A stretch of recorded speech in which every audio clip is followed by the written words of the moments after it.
Let's take a look at this problem and see what's going on and what we need to figure out. So if you're good with these problems, go ahead, take a moment,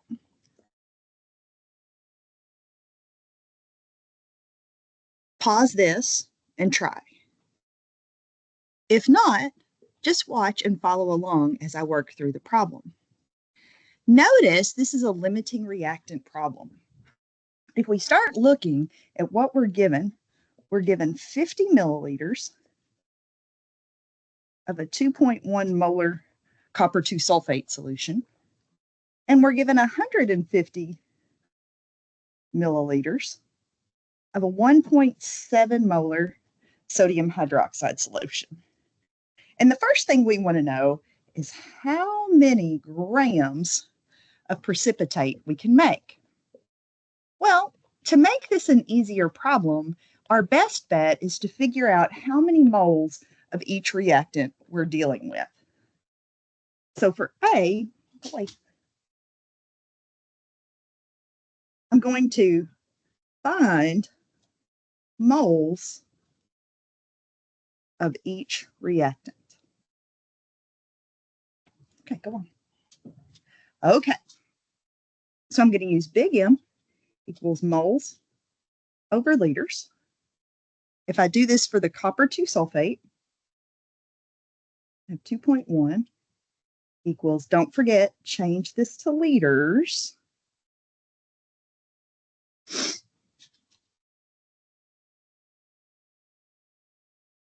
So I end up with 0.11 moles of copper 2 sulfate.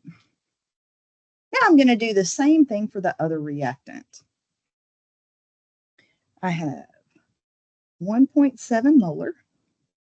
I have X moles, 150 milliliters. And that's going to work out to be 0.26 moles sodium hydroxide. Now, I'm going to work the problem so that I use each reactant to figure out how many grams of precipitate can be made.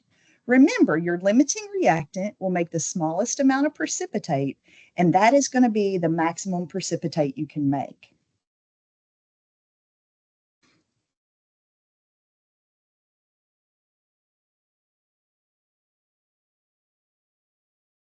I'm going to use my balanced equation. I have a 1-to-1 ratio of copper 2 sulfate and copper 2 hydroxide.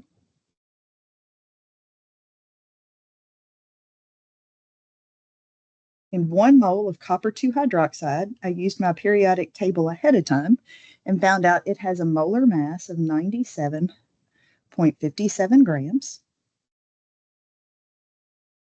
So I end up with 11 grams if I use the copper 2 sulfate as my limiting. 2 sulfate, excuse me, as my limiting. If I use my sodium hydroxide as the limiting,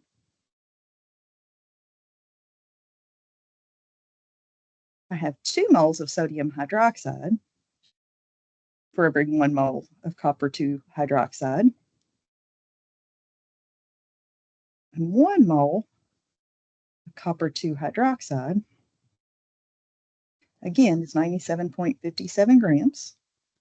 That's going to give me 13 grams of product. Remember, we always mark out the biggest one, circle the little one. So 11 grams of copper 2 hydroxide is how much I can produce if everything goes perfectly. That would be a theoretical yield. Now, let's take a look at how we can figure out what this concentration of sulfate ions is in the final solution. Now, I'm going to remove this page so that we can see the work.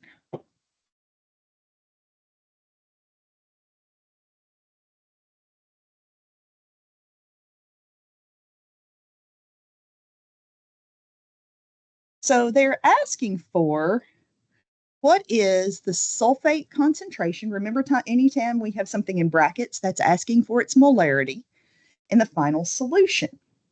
Well, we calculated from our molarity of sulfate ions. None of those were used to make the precipitate.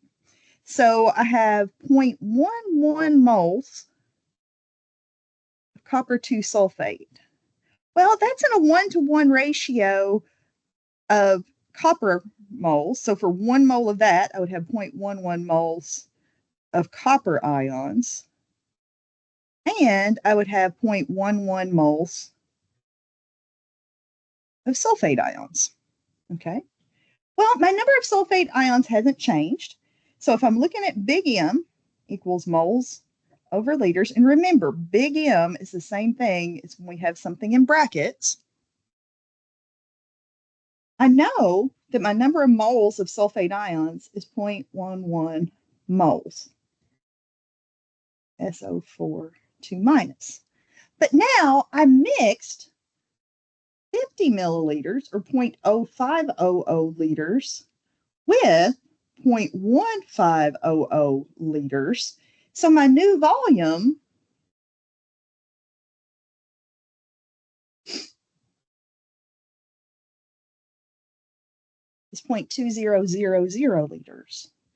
So I'm going to take my moles divided by my volume, and I'm going to get a concentration 0.55 molar. I hope this helps. If you'd like another problem, I will post it at the end of the video, and then I will post a screenshot of the answer. Thanks. Have a great day.